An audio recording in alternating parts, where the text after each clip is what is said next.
भारतीय संविधान के जनक ही नहीं, देश के पहले कानून मंत्री भी थे डॉक्टर भीमराव अंबेडकर। जानिए उनसे जुड़ी कुछ अनसुनी बातें। हर साल 14 अप्रैल को डॉक्टर भीमराव अंबेडकर की जयंती के मौके पर अंबेडकर दिवस मनाया जाता है। इस दिन को अंबेडकर जयंती या भीम जयंती के नाम से भी जाना जाता है। उन्हें भारतीय संविधान का जनक भी कहा जाता है।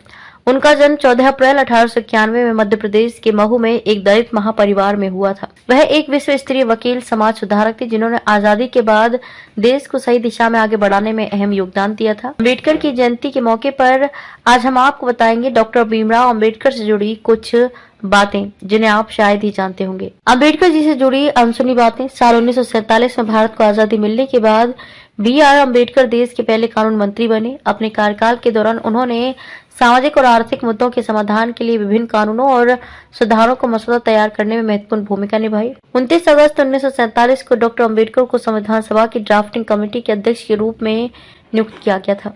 इस समिति को नए संविधान का मसौदा तैयार करने के लिए जिम्मेदार थी। अम्बेडकर जी का असल सरनेम अंबावडेकर था। महाराष्ट्र के रत्नागिरी जिले में उनके पैतृक गांव अंबावड़े के नाम से लिया गया है। हालांकि उनके शिक्षक महादेव अम्बेडकर ने स्कूल रिकॉर्ड में उनका उपनाम अंबावडेकर से बदलकर अपना उपनाम आम्बेडकर कर लिया था, क्योंकि वे उनसे बहुत प्यार करते थे। अम्बेडकर जी ने देश में लेबर कानून से जुड़े कई बड़े बदलाव किए थे। इसके तहत उन्होंने साल 1942 में भारतीय श्रम सम्मेलन के 7वें सत्र में काम के घंटों में बदलाव करते हुए इसे 12 से 8 घंटे कर दिया था। बाबा साहिब न सिर्फ विदेश में इकोनॉमिक्स में डॉक्टरेट की डिग्री हासिल करने वाले पहले भारतीय थे, बल्कि वे इकोनॉमिक्स में पहले PhD और दक्षिण एशिया में इकोनॉमिक्स में पहले डबल डॉक्टरेट होल्डर भी थे। वे अपनी पीढ़ी के सबसे ज्यादा शिक्षित भारतीयों में से भी थे। उन्होंने संसद में हिंदू कोड बिल के लिए बहुत जोर दिया। इस विधेयक का उद्देश्य विवाह और विरासत के मामलों में महिलाओं को समान अधिकार देना था। जब विधेयक पारित नहीं हो सका तो उन्होंने कानून मंत्री के पद से इस्तीफा दे दिया। कोलंबिया विश्वविद्यालय में अपने 3 वर्षों के दौरान अम्बेडकर ने इकोनॉमिक्स में 29 कोर्सेज, इतिहास में 11, सोशियोलॉजी में 6, फिलोसफी में 5, ह्यूमैनिटी में 4, राजनीति में 3 और प्रारंभिक फ्रेंच और जर्मन में एक पाठ्यक्रम लिया था। अपनी बुक 1995 में प्रकाशित थॉट्स ऑन